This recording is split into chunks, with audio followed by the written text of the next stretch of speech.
Hi friends, வாழ்க்கையின் சவால்கள். ஒரு கிராமத்தில் 10 முதல் 12 வயதுள்ள ஒரு சிறுவன் தனது பெற்றோருடன் வசித்து வந்தான். ஒரு முறை அவன் தனது தாத்தா வீட்டிற்கு சென்றான்.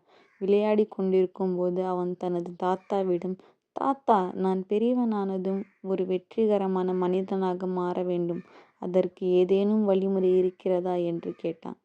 தாத்தா சிரித்து கொண்டே அவனை ஒரு செடி விற்கும் கடைக்கு அழைத்து சென்றார். அங்கிருந்து 2 சிறிய செடிகளை வாங்கி வந்தனர். தாத்தா ஒரு செடியை வீட்டுக்குள்ளேயே ஒரு பெரிய தொட்டிலில் வைத்தார். மற்றொரு செடியை வீட்டின் வெளிப்பகுதியில் தரையில் நட்டு வைத்தார்.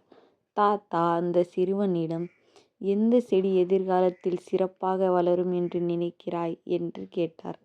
சிறுவன் யோசித்துவிட்டு, வீட்டிற்குள் இருக்கும் செடிதான் பாதுகாப்பாக இருக்கும்.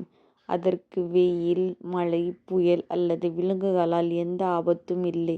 எனவே அதுதான் நன்றாக வளரும் என்று கூறினான். தாத்தா பொறுத்திருந்து பார் என்று கூறினார்.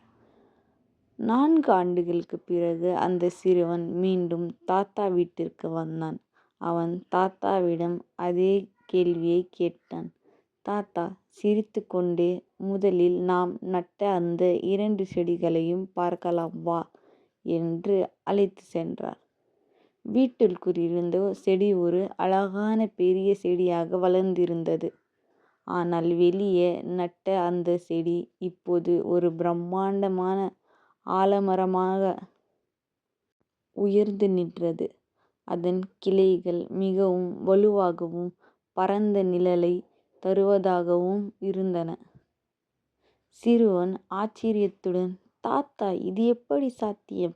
வெளியே இந்த செடி அதிக ஆபத்துகளை சந்தித்து இருக்குமே என்றான். தாத்தா கூறினார், உண்மைதான். வெளியே இருந்த செடி கடுமையான வெயிலில், புயல் மற்றும் மழையை எதிர்கொண்டது.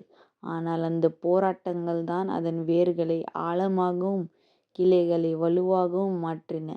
இன்று அது எதற்கும் அஞ்சாத ஒரு பெரிய மரமாக நிற்கிறது. தாத்தா அவனுக்கு ஒரு முக்கியமான பாடத்தை கற்பித்தான். நீ எப்போதும் பாதுகாப்பான மற்றும் வசதியான பாதையிலேயே தேர்ந்தெடுத்தால் உன்னால் ஒருபோதும் முழுமையாக வளர முடியாது. வாழ்க்கையில் வரும் போராட்டங்களும் கஷ்டங்களும் தான் உன்னை ஒரு வெற்றியாளனாக மாற்றும். சவால்களை சந்திக்க தயாராக இருப்பவனுக்கு எந்த இலக்கும் எட்டாக்கனி அல்ல. நீதி: பிரச்சனைகளும் கஷ்டங்களும் நம் எதிரிகள் அல்ல, அவை நம்மை பலப்படுத்துவதற்காக வருபவை. இந்த ஸ்டோரியை பற்றி நீங்கள் என்ன நினைக்கிறீங்கன்னு கமெண்டில் சொல்லுங்கள் ஃப்ரெண்ட்ஸ். நம்ம வீடியோ லைக், ஷேர் பண்ணி நம்ம சேனலை சப்ஸ்கிரைப் பண்ணிக்கோங்க ஃப்ரெண்ட்ஸ். பாய்.